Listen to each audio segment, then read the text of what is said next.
go. Yeah, boy.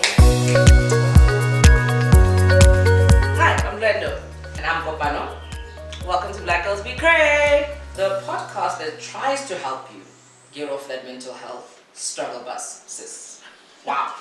Every time I say it, it's a blah blah, but we did it.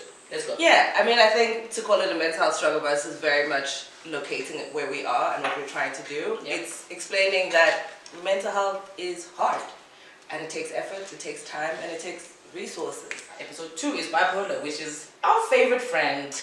So we're here to share our journey and tell you about how we got to where we are, and also like maybe equip you and answer some of your questions that you wanted to know. Yeah. So I'm going to read the DSM-5 definition because neither of us are medical professionals. And we are very clear that this is our advice, not professional advice. Yeah. The DSM-5 is the encyclopedia of diseases, and it'll tell you what it is. Yeah. So Of today mental health. we're looking at bipolar and bipolar disorder, and we're starting off with the clinical definition. Yeah, and bipolar disorders are described by the American Psychiatric Association's Diagnostic and Statistical Manual of Mental Disorders, the DSM-5, as a group of brain disorders that cause extreme fluctuations in a person's mood, energy, and ability to function. There are many categories of bipolar. I was diagnosed bipolar 2, but Wendo reckons it doesn't matter. I think it matters just because I'll tell you why. There are related disorders that are given a chapter in their own chapter in the DSM-5, but it's going between depressive disorders and major symptoms of feeling more heightened, happier, more energy, less sleep.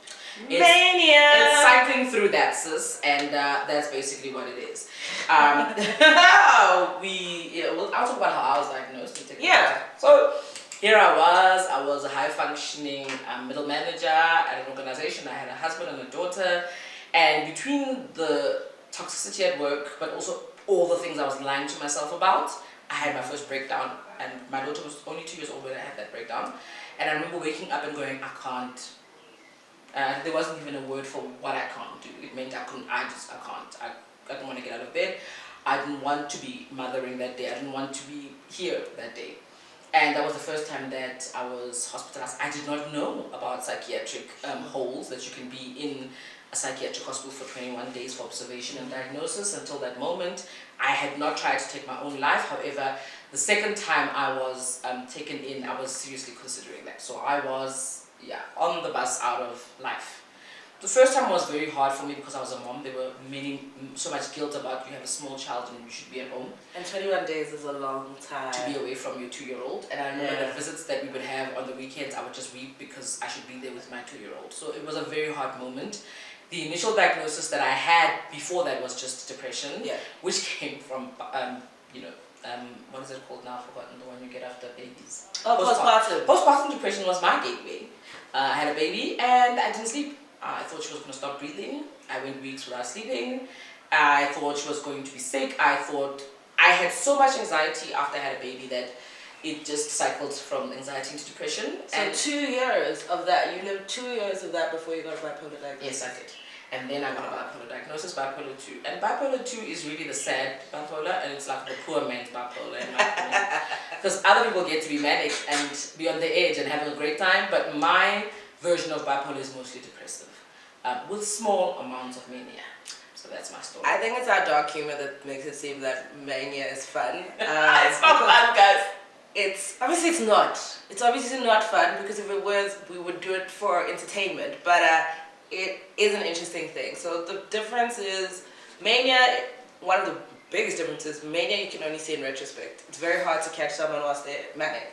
I used to describe it as wearing a coat in winter. So we're obviously in summer now, and I rock up and I'm in my bomber jacket. And I'm wearing my bomber jacket. It's 31 degrees outside, but I woke up and today's the day I'm wearing my bomber jacket.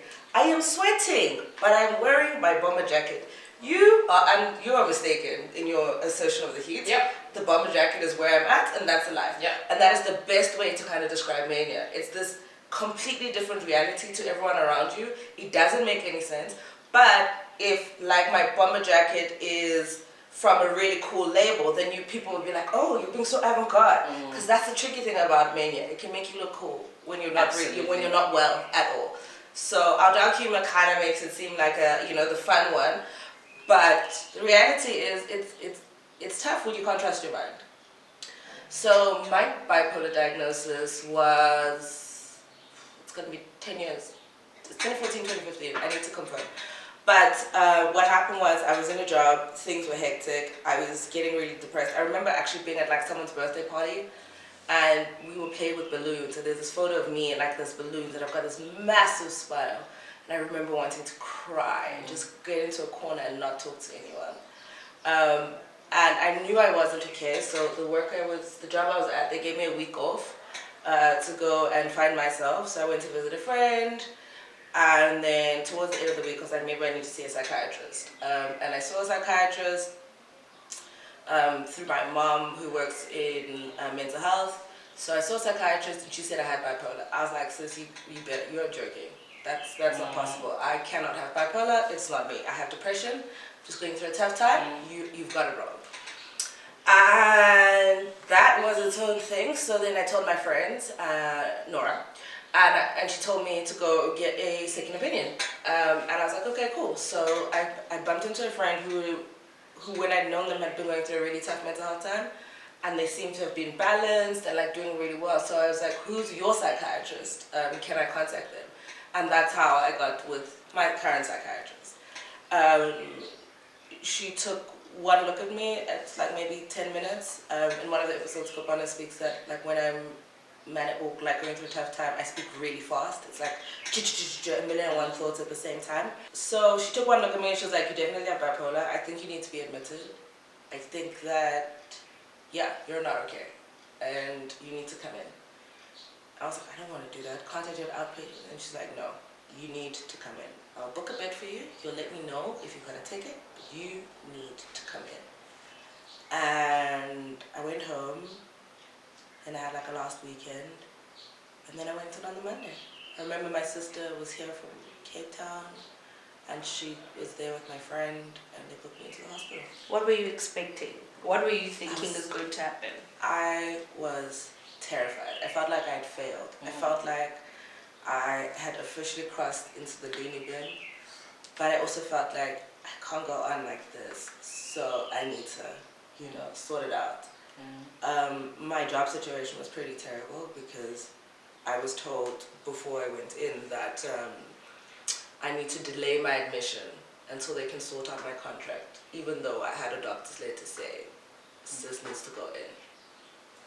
And the experience, by the way, of going in, it's actually, when I walked in there, the nurse said to me, you're going to cry for a few days because you're going to find the space to finally let it all go. She said you're going to put it all down.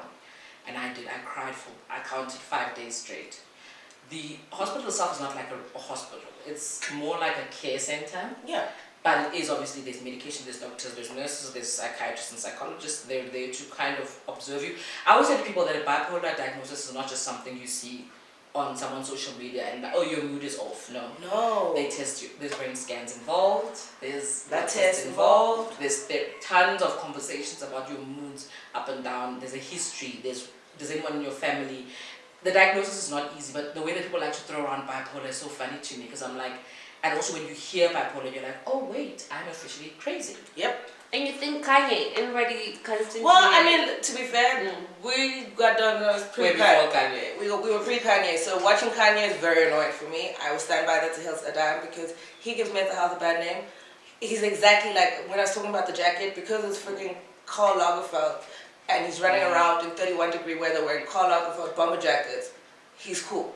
Because it's Karl Lagerfeld bomber jackets. But that man needs help and time.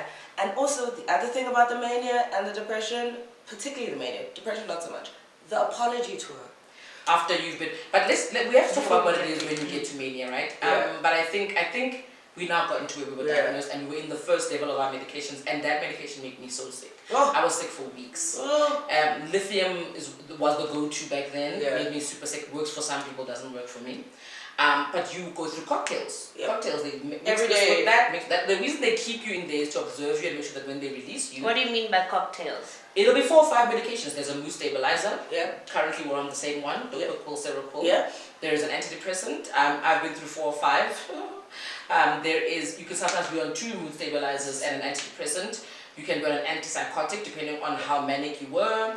Or how your bipolar is presenting. So some things, people, like it, we call it a cocktail because no one person's medication journey is the same thing. So we might be on the same like mood stabilizer, but we're not on the same antidepressants. No. We're not even on the same, even in our mood stabilizers, we're not even on the same dosage. No. So your doctor basically, when you go in, weans you and starts you on medication till your brain is ready to accept it. And then it takes about 6 months after that for your brain to like accept that this is what's happening. So it's a lot. It's a lot. Like going in, anyone who's ever gone in, it's not a light decision. No.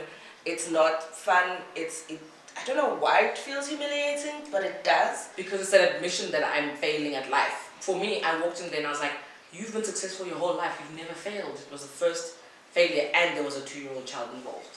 And it was, you are an epic mess. This is the end. And the building yourself back up after that is the hardest, because again, I think that my depression had spiraled to a point where there was no more depression left, and I was at the bottom. And I was then exhibiting some symptoms of mania when I reached the bottom. What are those symptoms? So in my case, it's very weird things, but not really. Linda and I talk about it, it's like a switch goes off. She talks about a bomber jacket. For me, it's like a switch goes off, right? All of a sudden, I can write a book overnight. Yep. I am the smartest person. I've always been the smartest person in the room. So when you meet me, I'm bombastic girl. Loud. I'm wearing clothes I never would have worn in real life. This is, I think, like a mania dress. Sunflower yellow. Ooh, I'm in black every day. I dress differently. I speak differently. Yeah. Word salad is a thing. Whoever talks and calls it speaking fast, but word salad is weird. I start to make no sense. Yeah. Because my brain is moving too fast. And so it's not just moving fast, it's some words don't belong in the sentence. Yeah. Word salad is a big one. You're aware this whole time this is happening? No. That's why we say it's always in in retrospect. Because everybody tells you, yo, Lendo, I saw you. Why were you speaking so fast? What was going on? Ooh, that's an interesting outfit. The other things are, there's not, when bipolar, and I say interesting very lightly, but hypersex, symptom of the bipolar. So yeah, is it whole season or mania? This Yeah. is a big part of, we wanted to stop here and talk about it as girls. And we need to be sensitive, right? Because, so typically I was raised in a household where my mother had only ever been with my father. It's like, that was like, we were in these households of people who were in stable relationships, who loved one person. So you kind of feel, I felt shamed, or I felt like I would be ashamed if I was ever having sex and going out there and living this life, or taking back my sexual power, or whatever. My first mania full on became, ooh, I'm breaking out of that, girl. So I've often listened to young people right now talk about I'm having my whole season, and I'm like, every time I've had a mania, it became a whole season. And I think it's really important to understand, because I think we spoke a little bit about dopamining in our first episode, but truly, there is something that is pushing you to just find affirmation and love with whatever available bodies. And sex. And sex. It's part of it. Can you tell me the difference between when you say you had your first mania and your first breakdown? My first breakdown was, I was hospitalized. I was at the bottom of the bottom. But in that breakdown, there were days where I had high energy. So I would be feeling like trash, like Linda's saying, but I would be smiling, laughing. I would be at work performing. So in my mind, I want to end things, but I'm shining out there. So the mania, and people said, yesterday you were so happy. Oh, yesterday you looked great. Yesterday, so the reason why it's in retrospect is because when you're in it, you don't know it's happening really. When you're in a full mania, you're just like, I'm having fun. A switch goes off where you can all of a sudden have more fun than you could ever have had. I'm this party, everything is great. So, I mean, remember, pre the bipolar diagnosis, there might be depression and there might be mania that has happened in your life. Only when you get a bipolar diagnosis will you be able to unpack those different moments and memories and be able to say, oh, so that was what was happening. Because you won't see it, and it's really tricky when the mania and the personality clash.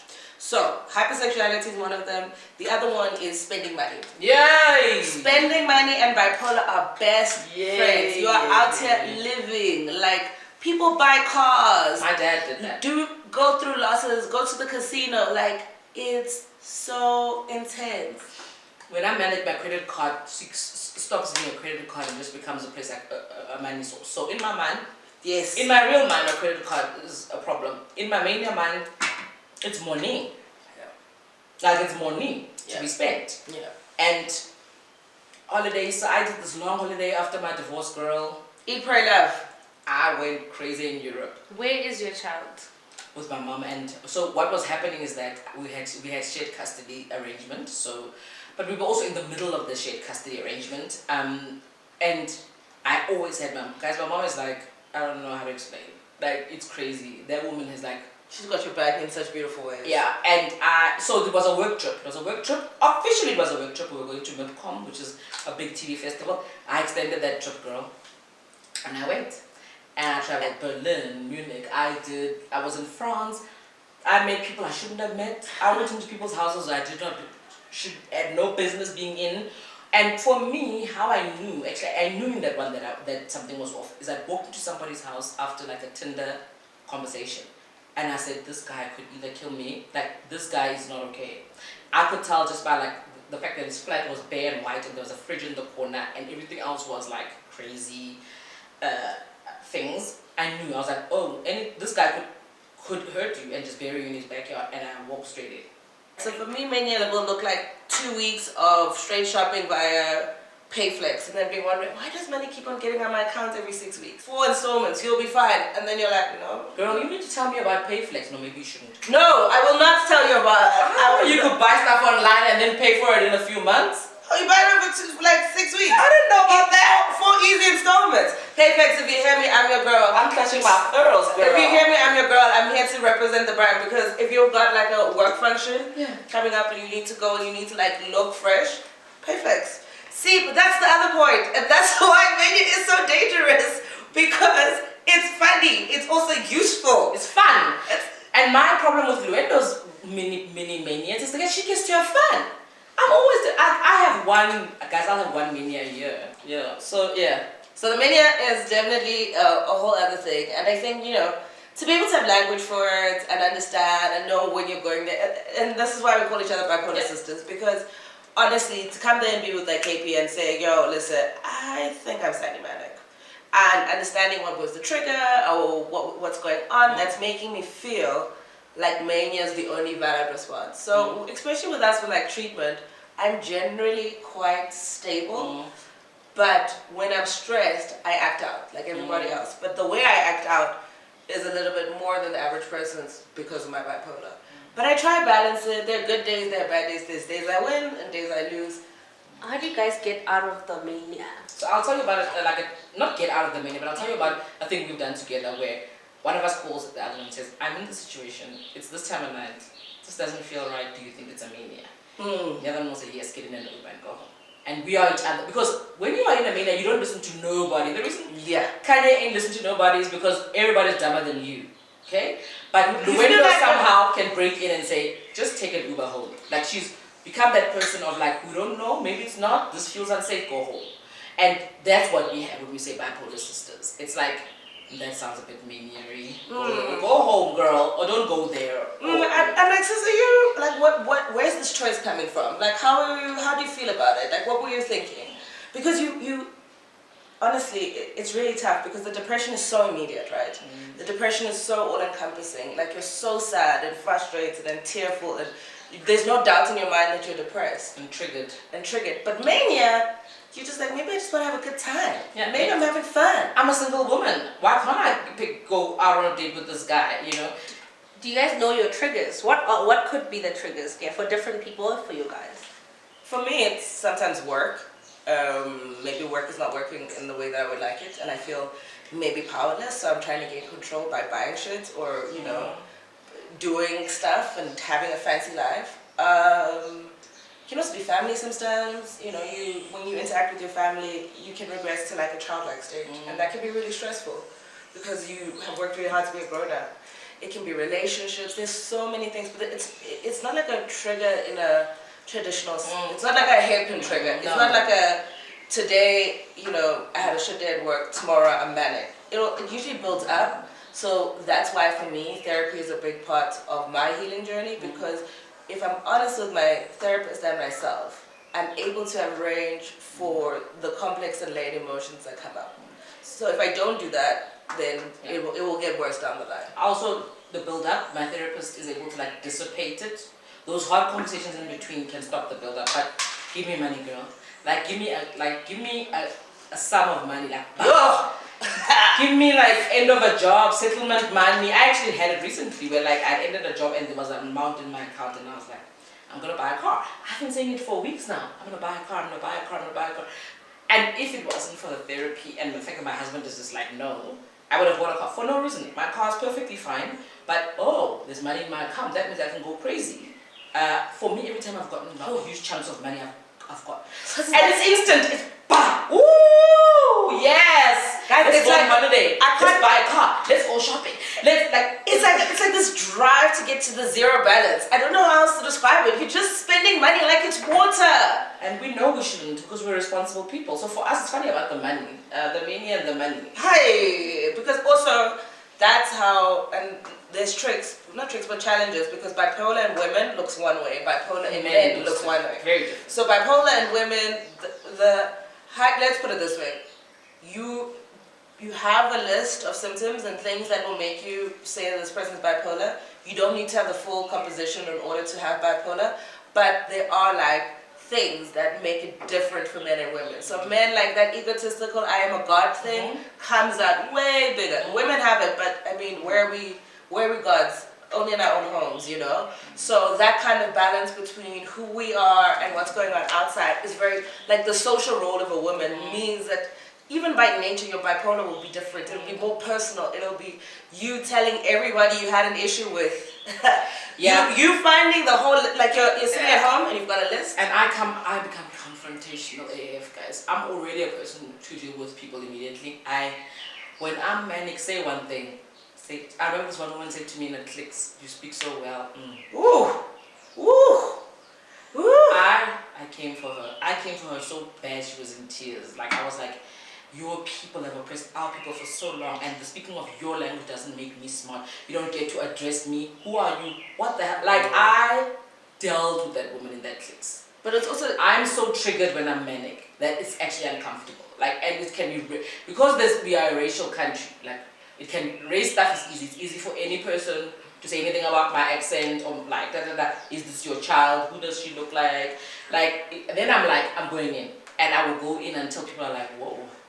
but it's ugly. Anger is also part of it, hey? So has this also resulted in an apology tour, like what you mentioned? Yeah, of course. I've never had to do an apology tour because I usually do it to strangers. I don't know them. I don't know the people that I do it to. I don't do it to. I haven't actually done anything bad to a family member. Well, I mean, it depends on what you count as bad. Like the way maybe you handle a conversation, Yes, or okay, yeah. like you came in not like when you were right, but the way hot. you came in hotter than you needed to, or you were just like, oh, that was a lot. Was I drinking too much? Like I have done apology tours because I've been affected by people who don't do apology tours. And like I think with one of the biggest relationships that's taken the most repair is the one with my sister, because there was a breakdown in trust and there was a breakdown in like who I had been up until I had my bipolar diagnosis. I changed, and I heard her, and I wouldn't say disappointed her, but like I wasn't someone she could really trust anymore. Fortunately or unfortunately, alcohol is the first sort of level that Most of us, any traumatized person, that's the first level of substance. And I know that every time I've been manic, I've drunk a lot. So I can also gauge, like now I'm like a person who can drink 2 glasses of wine and leave it. I've gone through periods in my life where a bottle ain't nothing. And many of those were manic, but many of those were depressive. So strangely for me, either way, alcohol becomes a soothing. The next day though, you wake up like, duh. But in the moment, we're drinking. Yay! Party, miss party. Or I'm so depressed, I'm going down a bottle of wine.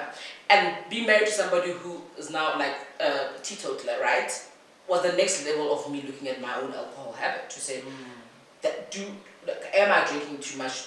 When I look at this person and they quit drinking, where are you with that? So I think we monitor ourselves minute by minute, hour by hour, and it's called mental fitness. Yeah.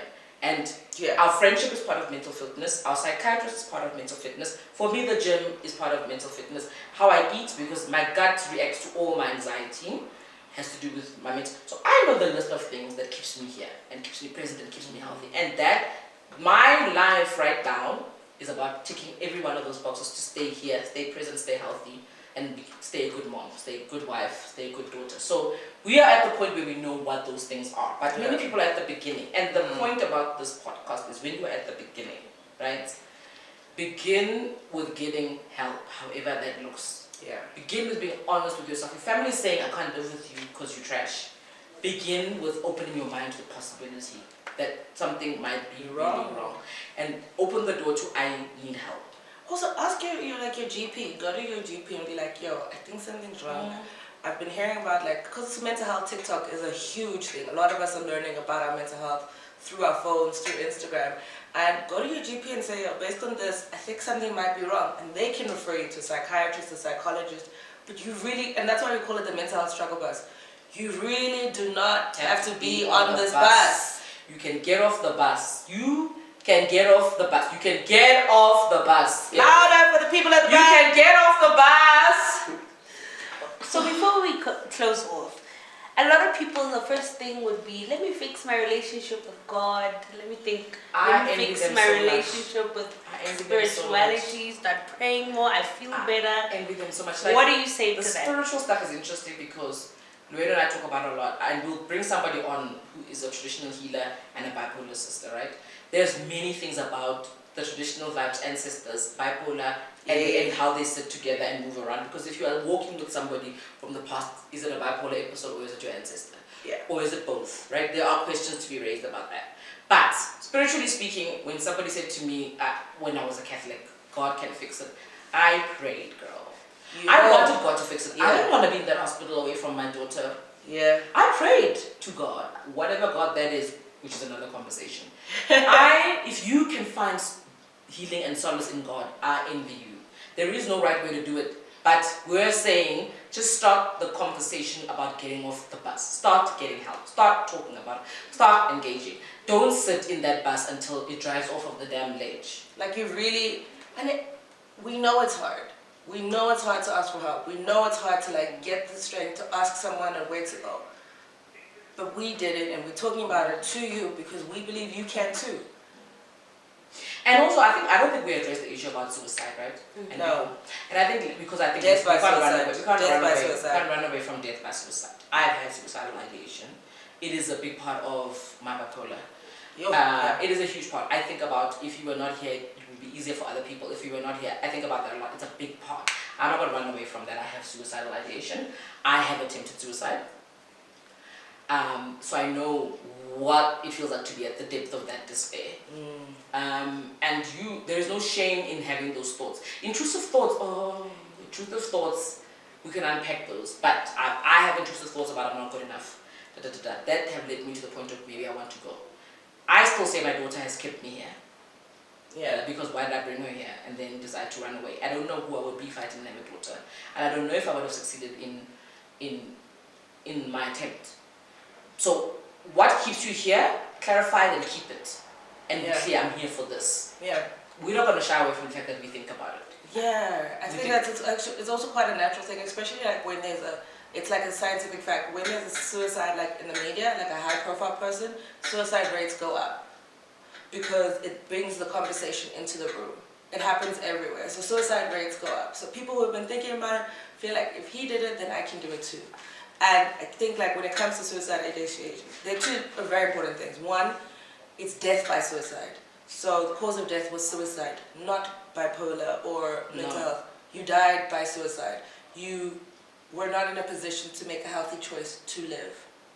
And I think that we owe a lot of people forgiveness and grace when we talk about that, because it really comes down to like understanding that as people we hurt, and we hurt differently, and we deal with our pain differently, and we grieve differently. So suicide is never, I don't think it's an easy choice. It's not like I wake up today and I'm going to kill myself tomorrow. It's usually months, it's time, and we hope that if you're in that you get help. Like I said, talk to your GP.